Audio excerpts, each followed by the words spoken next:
وعلى الله قصد السبيل ومنها جائر. نحمده ونستعينه ونستغفره ونؤمن به ونتوكل عليه ونعوذ بالله من شرور أنفسنا ومن سيئات أعمالنا. من يهد الله فلا مضل له ومن يضلله فلا هادي له. ونشهد أن لا إله إلا الله وحده لا شريك له. ونشهد أن سيدنا وحبيبنا ومولانا محمدا عبده ورسوله الذي أرسله بالحق بشيرا ونذيرا وداعيا إلى الله بإذنه وسراجا منيرا. أما بعد فأعوذ بالله من الشيطان الرجيم. بسم الله الرحمن الرحيم. لا تجعل مع الله إلها آخر فتقعد ملوما مخذولا. وقضى ربك ألا تعبدوا إلا إياه وبالوالدين إحسانا إلى آخر الآية. صدق الله العلي العظيم. وقال سبحانه وتعالى في شان حبيبه ومحبوبه مخبرا وآمرا في كلامه المجيد وفرقانه الحميد. أعوذ بالله من الشيطان الرجيم. بسم الله الرحمن الرحيم. إن الله وملائكته يصلون على النبي يا أيها الذين آمنوا صلوا عليه وسلموا تسليما. اللهم صل على سيدنا محمد وعلى آل سيدنا. जुबान खुले प्राण भरे मोहब्बतेर साथे पढ़ी अल्लाहुम्मा सल्ली अला सय्यिदिना मौलाना मुहम्मद व अला आलि सय्यिदिना। बलगल उला बिकमालिह كشف الدجى بجماله حسنت جميع خصاله. صلوا عليه. होनाए फूल तो बुलबुल का तरन्नुम भी न हो. शम्न दहर में कलियों का तबस्सुम भी न हो. बलगल उला बिकमालिह कशफ الدجى بجماله حسنت جميع خصاله صلوا عليه उतर कर गरे हिरा से सोए कौम आया एक नुस्खे कीमिया सतलाया बलागल उला बिकमालिही कशफत तुजा बिजमालिही हसनत जमीउ खसालिही सल्लु अलैहि मुझे कुछ मिले या न मिले अगर मोहम्मद मिले ये अली वो शाई जिसे अल्लाह मिले बलागल उला बिकमालिही कशफत तुजा बिजमालिही हसनत जमीउ खसालिही सल्लु अलैहि। बांग्लादेश श्रमिक कल्याण फेडरेशन बायजीद बुस्तामी थानार उद्योगे आयोजित बार्षिक तफसिरुल कुरान महफिलेर सम्मानित सभापति बांग्लादेश श्रमिक कल्याण फेडरेशन बायजीद बुस्तामी थाना सम्मानित सभापति जनाब मोहम्मद जहांगीर आलम साहेब आजकेर महफिलेर अन्यतम विशेष अतिथि छिलेन बांग्लादेश श्रमिक कल्याण फेडरेशन चट्टग्राम महानगर शाखार सम्मानित सभापति तौहिदी जनतार बलिष्ठ कण्ठस्वर जनाब एस.एम. लुत्फुर रहमान साहेब उलामे किरामदेर मध्य आलोचना पेश करेছেন तरुण इस्लामी चिंताविद हाफेज मौलाना नाजिमुद्दीन आजाद साहेब हाफेज मौलाना मोहम्मद मुजाम्मिलुल हक साहेब हाफेज मोहम्मद आलामीन साहेब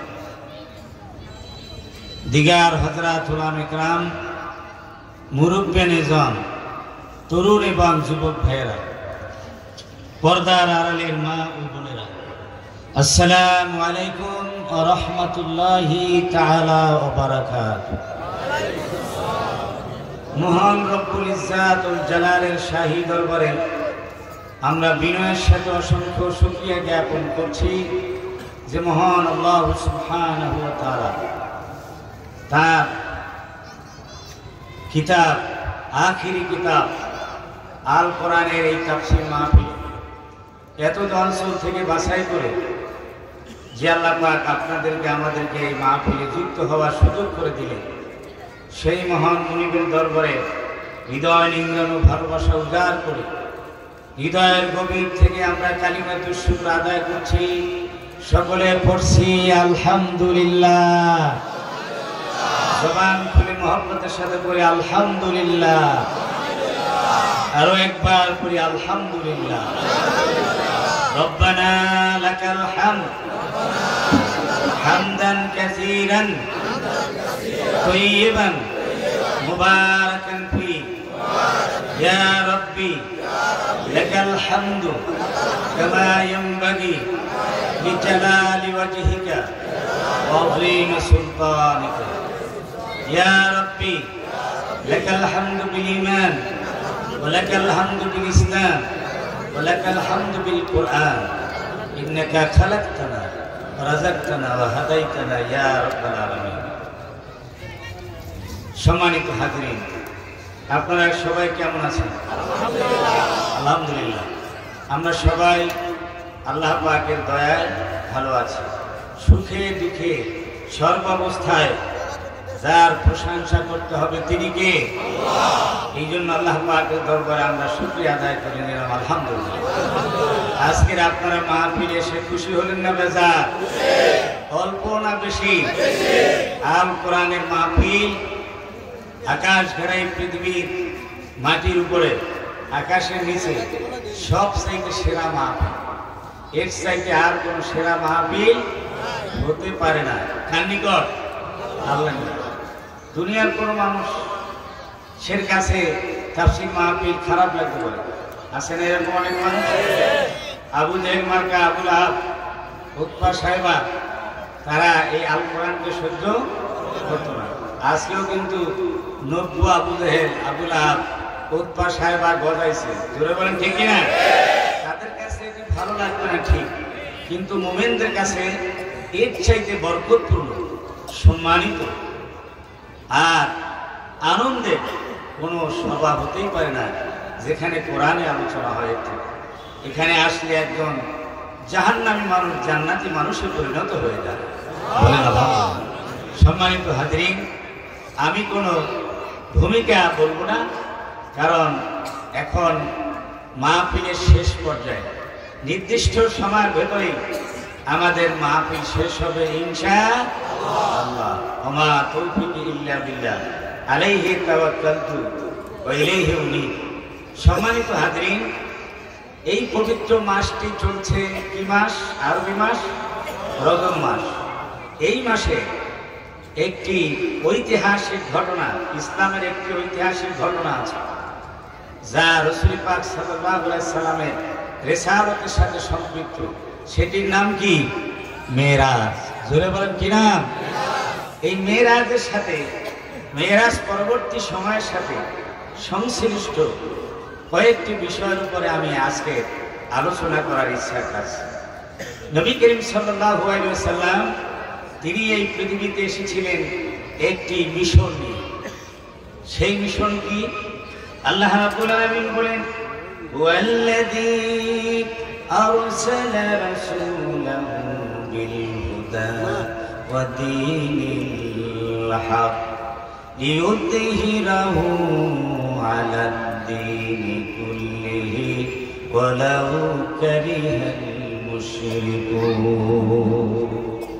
তিনি হলেন সেই সত্তা যিনি তার প্রিয় নবীকে, প্রিয় হাবিবকে দ্বীনে হক এবং হেদায়েত দিয়ে এই পৃথিবীতে প্রেরণ করেছেন। কেন করেছেন? লিইয়ুযহিরাহু আই লিইয়ুযহিরাহু আলা দীনি কুল্লিহি। মানুষের তৈরি যত ধর্ম, যত মতবাদ, তন্ত্র মন্ত্র আছে, সবগুলির উপরে ইসলাম কি এই জীবন বিধানকে বিজয় আদর্শ হিসেবে প্রতিষ্ঠিত করার জন্য আল্লাহ রসুলকে এই দুনিয়ায় প্রেরণ করেছে। কোনো একটি জিনিস যদি প্রতিষ্ঠা করতে যান, তাহলে আরেকটি জিনিসকে উৎখাত করতে হবে, উপড়িয়ে ফেলতে হবে। জোরে বলেন ঠিক কিনা? ধান চাষ করতে গেলে আগাছা উপড়িয়ে তারপরে বীজতলায় বীজ রোপণ করতে হয়, কথা ঠিক কিনা? তেমনি করে মানব বাগানে মানুষের তৈরি যত মতবাদের আগাছা উঠছিল, সবগুলিকে উপড়ে ফেলে ইসলামী আদর্শকে প্রতিষ্ঠা করার জন্য আল্লাহ পাক দুনিয়ায় রসুলকে প্রেরণ করেছে। সেই কাজটা করতে সেই সমাজে মুশরিকরা মোটেই পছন্দ করে না। আল্লাহ পাক বলেন, পছন্দ না করুন, তাদের অপছন্দের উপরে, তাদের নাকের ডগার উপর দিয়েই ইসলাম প্রতিষ্ঠিত হবে। বলে আল্লাহু আকবার। সম্মানিত হাজরিন, তিনি এই লক্ষ্যে 23টি বছর কাজ করেছেন। কয়টি বছর? জোরে বলেন কয়টি? মক্কার জমিনে 13 বছর আর মদিনায় 10 বছর। মক্কার জমিনে 13 বছর, এইটা ছিল দাওয়াতি ময়দান। এইটা রাসূল পাক সাল্লাল্লাহু আলাইহি ওয়াসাল্লামের জন্য ইসলামকে বিজয় আদর্শ হিসেবে প্রতিষ্ঠিত করার জন্য উর্বর জমিন ছিল না। এই জন্য মক্কি যুগের দায়িত্ব পালনের পর আল্লাহর নির্দেশে যখন তিনি মদিনায় হিজরত করলেন, তখন একটি নতুন সমাজ, নতুন ইসলামী সমাজ, একটি নতুন ইসলামী রাষ্ট্র বিনির্মাণের জন্য আল্লাহর পক্ষ থেকে কিছু পরামর্শ দেওয়া হয়েছে, কিছু মূলনীতি দেওয়া হয়েছে।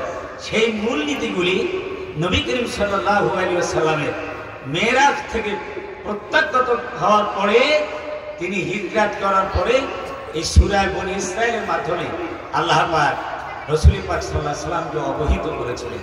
সূরা বনী ইসরাইলের 22 নম্বর আয়াত থেকে 39 নম্বর আয়াত পর্যন্ত এই কথাগুলি বিবৃত আছে কোরআনের ভিতরে। আমি ধারাবাহিক আপনাদের সামনে সে বিষয়ে আলোচনা করার প্রয়াস করব ইনশাআল্লাহ। ওয়া মা তৌফিকি ইল্লা বিল্লাহ আলাইহি তাওয়াক্কালতু ওয়া ইলাইহি উনীব। সম্মানিত হাজরিন, যতদিন পর্যন্ত সমাজের ভিতরে সর্বস্তরে ব্যক্তি, পরিবার, সমাজ, রাষ্ট্রীয় জীবনে ইসলাম প্রতিষ্ঠিত হবে না, আল্লাহর আইন বাস্তবায়ন হবে না, ততদিন পর্যন্ত মানুষ, সকল শ্রেণী পেশার মানুষ তাদের অধিকার ফিরে পাবে না, অধিকার থেকে বঞ্চিত থাকবে। জোরে বলেন ঠিক কিনা? ততদিন পর্যন্ত এই ক্ষমতা, সমাজের ক্ষমতা, রাষ্ট্রের ক্ষমতা ওই ফেসিবাদদের হাতেই থাকবে। কথা ঠিক কিনা? বিগত সময় কোন মানুষ আমরা শান্তি পেয়েছি? আপনারা এই দীর্ঘ বক্তৃতায় আপনারা শুনেছেন। সুতরাং সমাজের ভিতরে আল্লাহর আইন বাস্তবায়ন হোক, ইসলাম কায়েম হোক, এটা আমরা চাই কিনা? কারা কারা চাই একটু দুহাত করে দেখায়।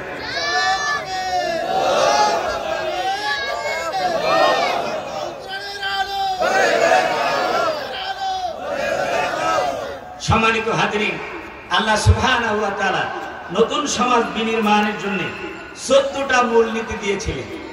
সেই মূলনীতির আলোকে আল্লাহ রাসূল মদিনায় রাষ্ট্র কায়েম করেছিলেন, সুন্দর একটি সমাজ বিনির্মাণ করেছিলেন। আজও সেই সমাজের ফুলধারা শান্তি গোটা বিশ্বময় ছড়িয়ে আছে, আলোকিত হয়ে আছে। ধরে বলেন ঠিক কিনা? সেই মূলনীতির আলোকে যদি আমাদের সমাজ বিনির্মাণ করা যায় তাহলে শান্তি আসবে বলে আমরা বিশ্বাস করি কিনা? অবশ্যই আমরা বিশ্বাস করি। আসুন আমরা চলে যাই আল কোরআন থেকেই আমরা সরাসরি আলোচনা শুনব। আমি যে কয়টি মূলনীতি আল্লাহ পাক দিয়েছেন তার শিরোনামগুলি বাংলাতে আমি আগে বলবো আপনাদের বোঝার সুবিধার্থে, তাহলে আপনারা বুঝতে পারবেন যে এই কথাগুলি একটা বলার পরে আরেকটা কি বলা হবে। সেই জন্য আমি শিরোনামগুলি আপনাদের সামনে বলছি। ইসলামী সমাজ বিনির্মাণের জন্য এই 14টা মূলনীতির মধ্যে প্রথম মূলনীতি হলো সার্বভৌমত্ব ক্ষমতার মালিক হবেন একমাত্র যেই রাষ্ট্রের ভিত্তি হবে আল্লাহ পাকের সার্বভৌমত্ব দিয়ে। জীবনের সকল ক্ষেত্রে আল্লাহর কথা, আল্লাহর আইন মেনে চলতে হবে। দ্বিতীয় নাম্বার হচ্ছে রাষ্ট্রের প্রথম ইউনিট হলো পরিবার। এই পরিবারের মধ্যে শান্তি প্রতিষ্ঠার জন্য পরিবারের প্রধান মাতা পিতার আনুগত্য করতে হবে। তৃতীয় নাম্বার নিকট আত্মীয়, প্রতিবেশী, এতিম, শ্রমিক এবং পথিক এবং মেহমানদের অধিকার প্রতিষ্ঠা করা। চতুর্থ নাম্বার হলো অপচয় রোধ করা। পঞ্চম নাম্বার হলো অর্থনৈতিক ক্ষেত্রে ভারসাম্যপূর্ণ রক্ষা করা। ষষ্ঠ নাম্বার হচ্ছে আল্লাহর বন্টনে সন্তুষ্ট থাকা। সপ্তম নাম্বার সন্তান হত্যা করা যাবে না। অষ্টম নাম্বার হচ্ছে জেনা ব্যভিচার, অশ্লীলতা পরিহার করতে হবে। নবম নাম্বার অন্যায়ভাবে মানুষ হত্যা করা যাবে না। দশম নাম্বার এতিমের মাল আত্মসাৎ করা যাবে না। 11তম চুক্তি এবং ওয়াদা পূরণ করতে হবে। 12তম ওজনে কম দেওয়া যাবে না, মালে ভেজাল দেওয়া যাবে না। 13তম ভিত্তিহীন কথা বলা যাবে না, কোনো মন্তব্য করা যাবে না। 14তম সর্বাবস্থায় অহংকার বর্জনীয়। অহংকার মানুষের জন্য শোভা পায় না। এই 14টা মূলনীতি আল্লাহ পাক দিয়েছেন সুন্দর একটি ইসলামী সমাজ বিনির্মাণের জন্য। বলেন আলহামদুলিল্লাহ। আল্লাহ রাব্বুল আলামিন বলেন লা তাজআল মা'আল্লাহি ইলাহান আখারা ফাতাকুদ মালুমান মাখজুলা। আল্লাহ রাব্বুল আলামিন বলেন তোমরা আল্লাহ রাব্বুল আলামিনের সাথে অন্য কোন ইলাকে দেখো না, অন্য কোন ইলাকে তোমরা শরীক করো না। যদি আল্লাহ অন্য কোন ইলাকে আল্লাহর সাথে যদি তোমরা শরীক করো তাহলে তোমরা ঘৃণিত হয়ে লাঞ্ছিত হয়ে তোমরা বসে থাকবে। বলে নাউজুবিল্লাহ। আল্লাহ হচ্ছেন এক, তার সাথে অন্য কোন ইলাকে শরীক করা যাবে না। ইলা কয়জন? ধরে বলেন কয়জন? সৃষ্টিকর্তা কয়জন? আইনদাতা কয়জন? বিধানদাতা কয়জন? একজন। ঠিক না? তিনি হচ্ছেন সার্বভৌম ক্ষমতা মালিক। সুতরাং আইন রচনার ক্ষেত্রে যদি আল্লাহর সাথে কোনো সৃষ্টিকে শরীক করা হয়, এটা বড় শিরক। ধরে বলেন ঠিক কিনা? এই পৃথিবী তৈরি করেছেন কে? আল্লাহ। সুতরাং তার আইন দিয়ে চলতে হবে সমাজ এবং রাষ্ট্র। আল্লাহ রাব্বুল আলামিন বলেন, ইনিল হুকমু ইল্লা লিল্লাহ। পরে নামার সাথে ইনিল হুকমু ইল্লা লিল্লাহ। আইন হবে কার? একমাত্র আল্লাহ। বিয়ের অনুষ্ঠান করলো, বড় একটা অনুষ্ঠানের আয়োজন করলেন আপনার বাড়িতে, সব কিছু আয়োজন করলেন আপনি। পার্শ্ববর্তী বাড়ির একজন লোক এসে বলে যে ভাই আমার একটু সুযোগ দাও, তোমরা যে আজকে সুস্বাদু খানা তৈরি করতেছো মেহমানদের জন্য, এই খানার ভেতরে আমি একটু লবণ দেব। তাকে কি লবণ দিতে দিবেন?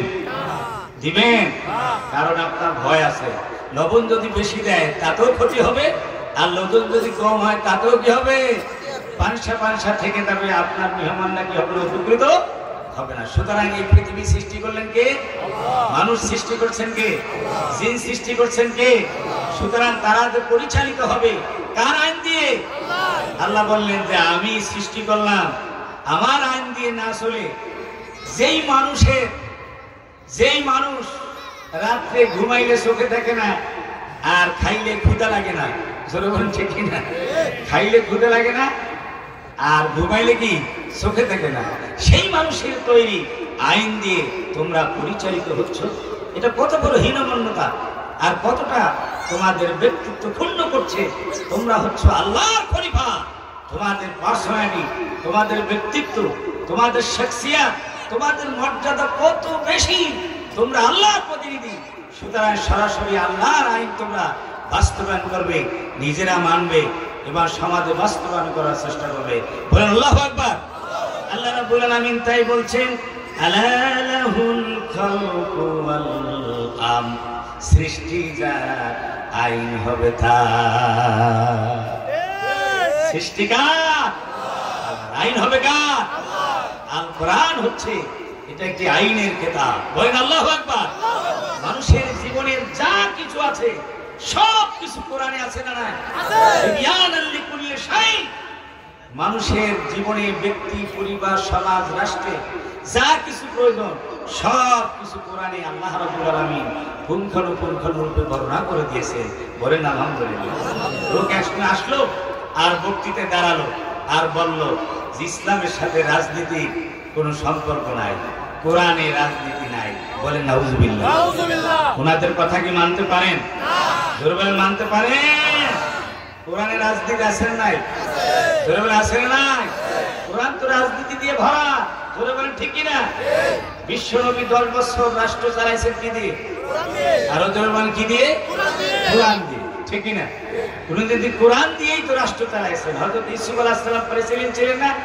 উনি খাদ্যমন্ত্রী ছিলেন, অর্থমন্ত্রী ছিলেন, খোলাফায়ে রাশিদিন হযরত আবু বকর, হযরত ওমর, হযরত ওসমান, হযরত আলী রাদিয়াল্লাহু আনহুম আজমাইন, তারা সমাজ চালাইছে, রাষ্ট্র চালাইছেন কি দিয়ে? জোরে বলেন কি দিয়ে?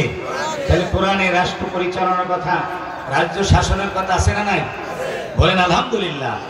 তুমি যদি কোরআনের কথা মানতে না পারো, কোরআনের শপথ গ্রহণ না করতে পারো, তাহলে তোমার মূর্খতা, তোমার জাহালত, তোমার ব্যর্থতা, জোরে বলেন ঠিক কিনা, সেটা অন্যদের উপরে চাপিয়ে দেওয়ার জন্য তোমার কোনো রাইট নাই। সুতরাং প্রথম মূলনীতি হলো আল্লাহ রাব্বুল আলামিনের সার্বভৌমত্বের মাধ্যমেই দেশ পরিচালিত হবে। আল্লাহ রাব্বুল আলামিন বলেন, ওয়াকাযা রাব্বুকা আল্লা তা'বুদু ইল্লা ইয়্যাহু। ও নবী, আপনার রবের চূড়ান্ত ফয়সালা হয়েছে এই মর্মে, সকলকে জানিয়ে দেন যে তোমরা ইবাদত করবে একমাত্র আল্লাহ। আমরা ইবাদত করবো কার? আল্লাহ। দাসত্ব করবো কার? অর্থনৈতিক জীবনে, রাজনৈতিক জীবনে, সাংস্কৃতিক জীবনে, শিক্ষাগত ক্ষেত্রে, আইনের ক্ষেত্রে, ব্যবসার ক্ষেত্রে, সব ক্ষেত্রে আমরা দাসত্ব করবো কার? জোরে বলেন কার? সুতরাং আল্লাহর আইন দিয়ে যদি দেশ পরিচালিত না হয়, সমাজ পরিচালিত না হয়, তাহলে আল্লাহ রাব্বুল আলামিনের ইবাদত কি যথার্থ হবে? হবে না। ভাইরা আমার, দ্বিতীয় মূলনীতি হলো রাষ্ট্র এবং সমাজের প্রথম ইউনিট হলো পরিবার। এই পরিবারের ভিতরে যদি শান্তি প্রতিষ্ঠিত না হয়, তাহলে সমাজের ভিতরে শান্তি হবে না, দেশের ভিতরে শান্তি হবে না। জোরে বলেন ঠিক কিনা? পরিবারের ভিতরে শান্তি প্রতিষ্ঠিত হতে হলে এখানে পরিবারের প্রধান যিনি আছেন তার আনুগত্য করতে হবে, তার কথা মানতে হবে, তার নির্দেশ মানতে হবে। যতক্ষণ পর্যন্ত আল্লাহ রাসূলের নির্দেশ অনুযায়ী তিনি পরিবার চালান। পরিবারের প্রধানকে মাতা এবং পিতা। সন্তানেরা মাতা পিতার কি করবে? আনুগত্য করবে। যেই পরিবারের মধ্যে, সেই পরিবারের মধ্যে শান্তি হবে, নিরাপত্তা হবে। এই জন্য আল্লাহ রাব্বুল আলামিন বলছেন, ওয়াবিল ওয়ালিদাইনি ইহসানা, তোমরা মাতা পিতার সাথে সৎ আচরণ করো, ভালো ব্যবহার করো। সুবহানাল্লাহ। মাতা পিতার সাথে সৎ আচরণ করতে হবে। ইম্মা ইয়াবলুগান্না ইনদাকাল কিবারা আহাদুহুমা আও কিলাহুমা ফালা তাকুল লাহুমা উফিন ওয়ালা তানহারহুমা ওয়া কুল লাহুমা কাওলান কারীমা। আল্লাহু আকবার। আল্লাহ রাব্বুল আলামিন বলেন, এই মাতা পিতা সন্তানের প্রতি বেশি মুখাপেক্ষী হয়ে যায় যখন তারা বাগদাকে উপনীত হয়। আল্লাহ পাক বলেন, তোমাদের মাতা পিতা দুইজন অথবা একজন যদি নাকি বার্ধক্য অবস্থায় উপনীত হয়, আর এই অবস্থায় যদি তোমরা পেয়ে যাও, তাহলে তাদেরকে এমন ভাষায় কথা বলবে না যারা তা আফসোস করে বলতে হয়, বাধ্য হয়, এবং তারা আফসোস করে যেন উফ না বলে, ওয়ালা তানহারহুমা, এবং মাথা ঝাঁকুনি দিয়ে তাদেরকে ধমক দিয়ে কথা বলো না। কারণ মাতা পিতা তখন আফসোস করে বলবে, আরে এই সন্তানটাকে, মা বলবে যে আমি 10 মাস 10 দিন পেটে ধারণ করেছি, 2 থেকে 2.5 বছর পর্যন্ত আমার বুকের দুধ টেনে টেনে খেয়ে বড় হয়েছে। পিতা বলবে, আমার মাথার ঘাম পায়ে ফেলে কষ্টার্জিত টাকা পয়সা দিয়ে তাকে লেখাপড়া করে মানুষ করেছি, আর আমার সামনে চোখ তুলে কথা বলে, মাথা ঝাঁকুনি দিয়ে কথা বলে, আফসোস করে, এই আফসোসটা সন্তানের জন্য বদদুয়া হয়ে যাবে। আল্লাহ রাব্বুল আলামিন সন্তানকে নসিহত করতেছেন, উপদেশ দিতেছেন, যে সন্তানেরা তোমরা পিতা মাতার সাথে তোমরা এরকম খারাপ ব্যবহার করবে না। কিরকম ব্যবহার করবে? আল্লাহ রাব্বুল আলামিন শিখিয়ে দিচ্ছেন, কুল্লাহুমা কাওলান কারীমা। নবী, আপনি মাতা পিতার সাথে আপনি ভদ্রসিত ভাষায় কথা বলুন, আদরণীয় শব্দ দিয়ে মাতা পিতাকে ডাকুন। সুবহানাল্লাহ। এই পৃথিবীতে সবচাইতে সম্মানিত এবং আদরের ব্যক্তি আল্লাহ রাসূলের পরে কে? বাবা। জোরে বলেন ঠিক কিনা? যদি ভালোবাসা পেতে পারে, যদি খেদমত পেতে পারে, সবচেয়ে বেশি হকদার কে? মাতা পিতা। আমার ভাইয়েরা, এই জন্য মাতা পিতা যাদের আছে তারা সম্মান করবেন, ইজ্জত করবেন, তাদের সেবা করবেন, কখনো তাদের মনের ভিতরে কোনো কষ্ট দিবেন না। আচার আচরণের কথাবার্তায় তাদের সেবা করবেন এবং তাদের জন্য আপনি বেশি বেশি দোয়া করবেন। আল্লাহ রাব্বুল আলামিন বলেন, ওয়াকুর রাব্বিরহামহুমা কামা রাব্বায়ানি সগীরা। পড়েন সবাই, রাব্বিরহামহুমা কামা রাব্বায়ানি সগীরা। আল্লাহ রাব্বুল আলামিন বলেন, এভাবে আমার কাছে দোয়া করো, আয় আল্লাহ, ছোটবেলা যেভাবে আমার মাতা পিতা আমাদেরকে লালন পালন করেছে, কষ্ট করে আমাদেরকে বড় করেছে, আল্লাহ গো, আজ তারা দুনিয়ায় নাই, আপনার কুদরতি ব্যবস্থাপনায় তাদেরকে সেই রকম লালন পালন করে। সুবহানাল্লাহ। আমার ভাইরা, মাতা পিতা খেদমত করা যে কত উচ্চাঙ্গে মর্যাদার আমল, রাসূলুল্লাহ সাল্লাল্লাহু আলাইহি ওয়াসাল্লামের হাদিস থেকে জানা যায়। রাসূলুল্লাহ সাল্লাল্লাহু আলাইহি ওয়াসাল্লামকে প্রশ্ন করা হয়েছে, মাতা পিতার খেদমত করলে কি হবে? নবীজি পাণ্ডিত্যপূর্ণ রসুলও জবাব দিলেন হুমা জান্নাতুকা ওয়া নারুকা, মাতা পিতা তোমার জান্নাত আর মাতা পিতা তোমার জাহান্নাম। অর্থাৎ মা বাবার সেবা করে যদি তাদের মন খুশি করতে পারো তাহলে আল্লাহ খুশি হয়ে তোমাকে জান্নাত উপহার দিবে। আর যদি মাতা পিতাকে বেজার করো তাহলে আল্লাহ নারাজ হয়ে তোমার ঠিকানা বানাই দেবেন জাহান্নাম। জোরে বলেন নাউজুবিল্লাহ।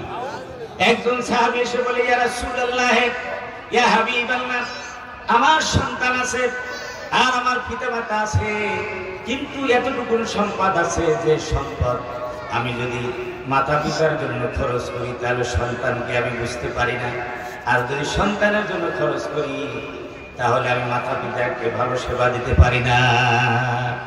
আমি কি করব? আল্লাহ নবী জবাব দিলেন, আনতা ওয়া মালুকা লিআবিকা, আনতা ওয়া মালুকা লিআবিকা, অর্থাৎ তুমি এবং তোমার মাল সুদ্ধা সব কিছু তোমার পিতা মাতার জন্য। জোরে বলেন আল্লাহু আকবার। তাহলে মাতা পিতার গুরুত্ব কম না বেশি? জোরে বলেন কম না বেশি? একজন ব্যক্তি এসে আল্লাহ রাসূলের কাছে বললেন, মান হাক্কু বিহুসনি সাহাবাতি ইয়া রাসূলুল্লাহ, হে আল্লাহ রাসূল, এই দুনিয়ায় জগতের ভিতরে আমার ভালো ব্যবহার পাওয়ার হকদার সবচাইতে বেশি কে? নবীজি বললেন, উম্মাকা, তোমার মা। এরপরে জিজ্ঞেস সুম্মা মান, আবারও বললেন উম্মাকা। এরপরে জিজ্ঞাসা করলেন সুম্মা মান, এরপরও বললেন উম্মাকা। চতুর্থবারে বললেন আবাকা, তোমার পিতা। মায়ের কত গুণ বাড়াই দিলেন? জোরে বলেন কত গুণ? 3 গুণ। কারণ 3টি সময় মায়ের এমন গিয়েছে যেখানে পিতার কোনো ভূমিকা ছিল না, ইচ্ছে করলেও তিনি কোনো ভূমিকা রাখার কোনো সুযোগ পাইতেন না। জোরে বলেন ঠিক কিনা? যখন 10-15 দিন পেটে রাখছে মা সন্তান, এখানে কোনো স্বামীর ভূমিকা আছে? পিতার ভূমিকা আছে? নাই। আর যখন দুধ খাওয়াইছে তখনও তার ভূমিকা নাই। কার ভূমিকা? মায়ের ভূমিকা। আর সন্তান যখন প্রসব করছেন তখন তার কার ভূমিকা? মায়ের ভূমিকা। বলে আল্লাহু আকবার। পিতার ভূমিকাও কম না। উনি যদি বাইরে থেকে অর্থনৈতিক সাপোর্ট না দিতেন তাহলে ঘরে বসে বাচ্চা পেটে ধারণ করা আর তাকে সুন্দরভাবে প্রসব করা এটাও মহিলাদের জন্য সম্ভব হতো না। উভয়ের ভূমিকা আছে, আছে না নাই? এই জন্য মা বাবার কি করতে হবে? সেবা করতে হবে। একটু করে জিকির করেন লা ইলাহা ইল্লাল্লাহ, আরো জোরে লা ইলাহা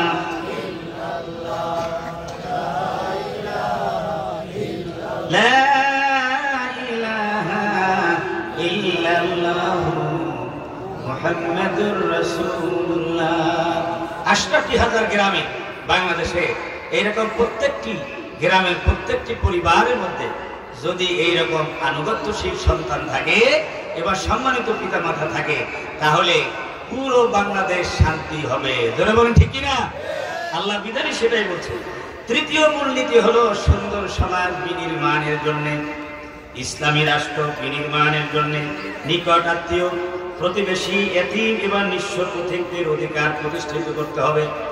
কারণ সমাজের ভিতরে এই শ্রেণীর মানুষের যদি অধিকার প্রতিষ্ঠিত না হয় তাহলে সমাজের ভিতরে কি হবে? প্রতিবন্ধ সৃষ্টি হবে, সমাজের অশান্তির সৃষ্টি হবে, বিশৃঙ্খলা সৃষ্টি হবে, অনৈক্য সৃষ্টি হবে, সম্প্রীতি বজায় থাকবে না। জোরে বলেন ঠিক কিনা? এই জন্য আল্লাহ রাব্বুল আলামিন বলেন ওয়াতি দাল কুরবা হাক্কাহু ওয়াল মিসকিনা ওয়া বানাস সাবিল। আল্লাহ রাব্বুল আলামিন বলেন তোমরা নিকট আত্মীয়ের অধিকার আদায় করে দাও, আর মিসকিন অসহায় নিঃস্বদের অধিকার আদায় করে দাও, এবং পথিকদের অধিকার আদায় করো, মেহমানদের অধিকার আদায় করে দাও।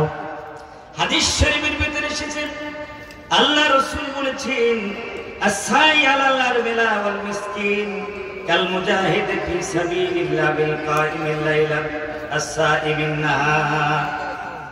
রাসূলুল্লাহ সাল্লাল্লাহু আলাইহি ওয়াসাল্লাম ইরশাদ করেছেন সমাজের ভিতরে বহু স্বামী মারা গিয়েছে, এমন অসহায় মহিলা বিধবা হয়ে আছে এবং কয়েকটি সন্তানকে লালন পালন করছে, এমন অসহায় বিধবা মহিলা আমাদের সমাজে আছে না নাই? জরুরি আছে না নাই? মিসকিন আছে, অসহায় আছে, খেটে খাওয়া মানুষ আছে, শ্রমিক আছে, পথিক আছে। এই সমস্ত ব্যক্তিদের কি করতে হবে? তাদের সাহায্য করতে হবে, তাদের উপকার করতে হবে। তাদের উপকার করবে যারা, তাদের সাহায্য করবে যারা, সামাজিকভাবে তাদেরকে সাপোর্ট যারা দিবে। আল্লাহ নবী বলেন সারা রাত জেগে ইবাদত করলে, সারাদিন রোজা রাখলে সওয়াব হবে, সেই সওয়াব তাদের আমল নামায় লেখা হবে। আল্লাহর দ্বীন প্রতিষ্ঠার জন্য জিহাদের ময়দানে গিয়ে জীবন বাজি রেখে যে মুজাহিদ জিহাদ করে, সেই মুজাহিদ যে সওয়াব পাবে, সেরকম সওয়াব তাদের আমল নামায় লিখে দিবেন। সুবহানাল্লাহ। আমার ভাইরা, এটাও একটা বড় জিহাদ, এটাও একটা বড় জিহাদ। জিহাদ মানে হচ্ছে চেষ্টা, প্রচেষ্টা। আল্লাহর হুকুম বাস্তবায়ন করার জন্য প্রাণান্তকার চেষ্টা করাকে কি বলা হয়? জিহাদ বলা হয়। শুধু ঢাল তলোয়ার নিয়ে প্রতিপক্ষের বিরুদ্ধে ময়দানে জিহাদ করার নামই এটা জিহাদ নয়। এটা হচ্ছে জিহাদের একটি পার্ট, একটি জিহাদের অংশ। ধরে বলেন ঠিক কিনা? নতুবা মুমিনদের জীবনব্যাপী হচ্ছে জিহাদ। এখন যে আমরা বসে এখানে যে মাহফিলের মধ্যে বসে আছি, শয়তানে কিন্তু গুতাইতেছে যে বেটা চলে যান, ঠিক কিনা বলেন? কিন্তু আমরা শয়তানের মোকাবেলা করে কোনো বিরিয়ানি নাই, বিরিয়ানি পোটলা নাই, আছে শুধু কোরআন হাদিসের বয়ান। এইটা শোনার জন্য আমরা এখানে বসে আছি। এটা কি কম জিহাদ? জোরে বলেন, এটা কি কম জিহাদ? এটা একটা বড় জিহাদ, যে হুসুলুল ইলম অর্জনের জিহাদ। জোরে বলেন আল্লাহু আকবার। সুতরাং সমাজের অসহায় মানুষের পাশে দাঁড়ানো, অর্থ নিয়ে, সাহায্য নিয়ে তাদেরকে সাপোর্ট দেওয়া, এটা একটা বড় জিহাদ। যেহেতু এটা আল্লাহর হুকুম, রাসূলের হুকুম বাস্তবায়ন করা। জোরে বলেন আল্লাহু আকবার।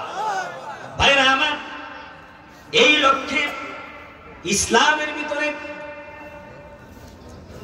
যাকাত খরচ করা হয়েছে, এবং অনেক সদকা ওয়াজিব করা হয়েছে, এবং অনেক নফল সদকার বিধান করা হয়েছে। একটা হলো ফরজ যাকাত এবং ফরজ সদকা, আর একটা হলো নফল। এই নফল সদকা দেয় কেন? আল্লাহ রাব্বুল আলামিনের নির্দেশ মোতাবেক, আল্লাহর ভালোবাসায়, সমাজের অসহায় মানুষকে সাহায্য করার জন্য। ধরে বলেন ঠিক কিনা? ইসলাম এই আদর্শ বাস্তবায়ন করেছে। তারপরে মিরাজ, ওসিয়াত, ওয়াকফের পদ্ধতি নির্ধারিত হয়েছে। ইয়াতীমের অধিকার সংরক্ষণের ব্যবস্থা করা হয়েছে। মুসাফিরের কমপক্ষে 3 দিনের মেহমানদারির অধিকার প্রতিষ্ঠিত করা হয়েছে। বলেন আল্লাহু আকবার। কোন পথিক, কোন মেহমান যদি আপনার বাড়িতে বেড়াইতে আসে, তাহলে কমপক্ষে 3 দিন তার মেহমানদারি করা, এটা নবীজির সুন্নাত। বলেন আল্লাহু আকবার। আমার ভাইরা, মৃত্যুকালে মানুষ তার সঞ্চিত ধনরাশি থেকে, সম্পদ থেকে কিছু আল্লাহর রাস্তায় অসহায় মানুষের জন্য ওসিয়াত করে দেন, কিছু ওয়াকফ করে দেন। এই বিধান কে দিয়েছে? কোরআনী বিধান, ইসলামী বিধান। বলেন আল্লাহু আকবার। এই বিধান যদি সমাজে প্রতিষ্ঠিত হয়, তাহলে সমস্ত অসহায় মানুষের জন্য কল্যাণ বয়ে আনবে, একটি শান্তির সমাজ প্রতিষ্ঠিত হবে। চতুর্থ মূলনীতি হল অপচয় বা অপব্যয় রোধ করতে হবে। অর্থনৈতিক ক্ষেত্রে সম্পদ অর্জন করবেন আপনি, কোথা থেকে আপনি সম্পদ অর্জন করলেন এবং কোন খাতে ব্যয় করলেন, এর জবাব আল্লাহর কাছে দিতে হবে কিনা? জোরে বলেন, দিতে হবে কিনা?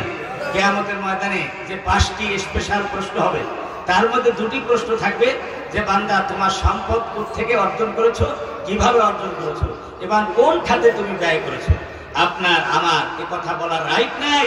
আমি ব্যবসা করেছি, আমি চাকরি করেছি, আমি প্রত্যেক সম্পদ বংশানুক্রমে পেয়ে আমি সম্পদশালী হয়েছি, সুতরাং আমার সম্পদ আমি খালি ফালাই দিব, আমি আগুনে জ্বালাই দিব, এটা আমার ইচ্ছা।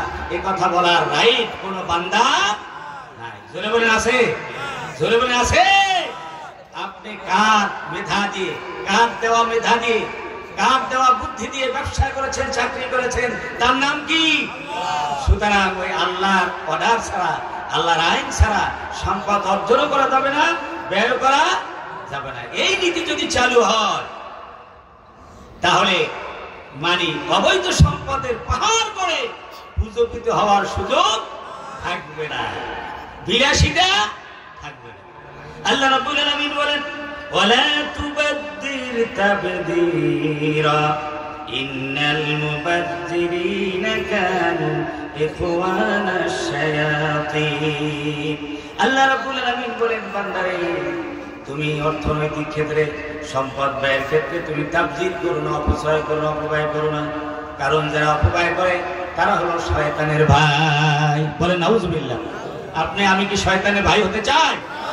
وَكَانَ الشَّيْطَانُ لِرَبِّهِ কাফুরা। আর শয়তান হলো আল্লাহ রাব্বুল আলামিনের জন্য অকৃতজ্ঞ এক বান্দা, অভিশপ্ত অকৃতজ্ঞ এক সৃষ্টির নাম হলো শয়তান। সুতরাং যারা অকৃতজ্ঞ হবে, আল্লাহ রাব্বুল আলামিনের হুকুম মানবে না, যারা অপচয় করবে, তারা হলো এই অকৃতজ্ঞ অভিশপ্ত শয়তানের দোষর। জোরে বলেন নাউজুবিল্লাহ। আমার ভাইয়েরা, এই অপচয় করা যাবে না। অপচয় অপব্যয়ের বিভিন্ন ধরন আছে। আপনার হালাল ইনকাম হারাম কাজে ব্যয় করে, এটা অপচয়। আবার হালাল ইনকাম হালাল কাজে মাত্রায় অতিরিক্ত খরচ করা, এটাও হলো অপচয়। সব ধরনের অপচয় কি নিষিদ্ধ। অপচয় মুক্ত একটি সমাজ উপহার দেওয়ার জন্য আল্লাহ রাব্বুল আলামিন এই নির্দেশনা দিয়েছেন। ইসলামী সমাজ বিনির্মাণের জন্য পঞ্চম মূলনীতি দিলেন আল্লাহ রাব্বুল আলামিন। অর্থনৈতিক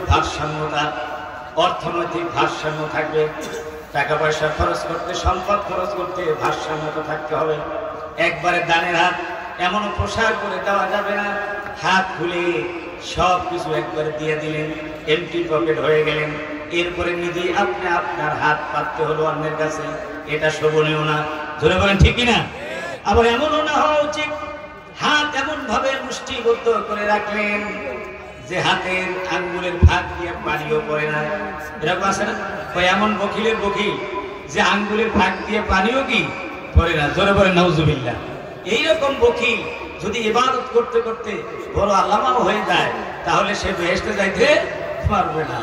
আমার বন্ধুগণ, আল্লাহ রাব্বুল আলামিন তাই বলছেন, ওয়ালা তাজআল ইয়াদাকা মাগলুলাতান ইলা উনুকিক ওয়ালা তাবসুতহা কুল্লাল বাসতি ফাতাকুদা মালুমান মাহসুরা। আল্লাহ রাব্বুল আলামিন বলেন, তোমার হাতকে গর্দানের সাথে তুমি লটকিয়ে বেঁধে রেখো না। গর্দানের সাথে হাত বাঁধতে মানা করছে। আল্লাহ পাক এমন একটা দৃষ্টান্ত দিয়েছেন, গর্দানের সাথে যদি কেউ হাত বেঁধে রাখে, তাহলে সেই হাত কি খুলতে পারবে? জলবায়ু খুলতে পারবে? অর্থাৎ চূড়ান্ত পর্যায়ে বকিল। এইটা করো কি নিষেধ। কার সম্পদ নিয়ে আপনি বকিলি করতেছেন? টাকা বানাইতেছেন, ব্যাংক ব্যাস করতেছেন, ইন্ডাস্ট্রি দিতেছেন, আর গুনতেছেন কত হাজার কোটি টাকা, বিলিয়ন ট্রিলিয়ন ডলারের আপনি মালিক। এই টাকা জমা করে আপনি কি করবেন? আপনি কিছুক্ষণ পর তো মারা যাবেন। এই সম্পদ আপনাকে তালাক দিবে, অথবা এই সম্পদকে তালাক দিয়ে আপনাকে মাটির ঘরে চলে যেতে হবে। ধরে বলেন ঠিক কিনা? আপনি বলেন সব জামার পকেট আছে, কিন্তু কাপড়ের পকেট আছে? একদম খালি এমটি পকেট। যে অবস্থায় আসছে সেই অবস্থা কি চলে যেতে হবে, কিছুই কি থাকবে না। আবার বলেন, ওয়ালা তাবসুতহা কুল্লাল বাসতি। আবার হাতকে এমন ভাবে খুলে দিও না যাতে করে তুমি দান করার পরে ফাতাকুদা মালুমান মাহসুরা, তুমি নিন্দিত হয়ে আফসোস করতে না হয়। সব কিছু দিয়ে একদম খালি হয়ে গেল, এরপরে তুমি ভিক্ষার ঝুলি কাঁধে নিলে, এটাও তো শোভনীয় নয়। ধরে বলেন ঠিক কিনা? রাসূল পাক সাল্লাল্লাহু আলাইহি ওয়াসাল্লামের দরবারে মায়ের পরামর্শ মোতাবেক একটা বালক এসে আবদার করলো, হে আল্লাহ রাসূল, আমার মা বলেছেন যে আপনার একটা বরকতের জামা আমাকে দেওয়ার জন্য, যাতে করে আমি সারা জীবন এটা ব্যবহার করব এবং আমি বরকত পাই, আমার জীবন লাভ করব। নবী করিম সাল্লাল্লাহু আলাইহি ওয়াসাল্লামের দরবারে আবদার করার সাথে সাথে নবী তার গায়ের জামাটা খুলে দিলেন। গায়ের জামাটা যখন খুলে দিলেন, কিছুক্ষণ পর আজান হলো, বেলাল আজান দিয়েছেন, কিন্তু রাসূল পাক সাল্লাল্লাহু আলাইহি ওয়াসাল্লামের সালাতে হাজির হতে বেশ কষ্ট পেয়েছিলেন, বেগ পেতে হয়েছিল।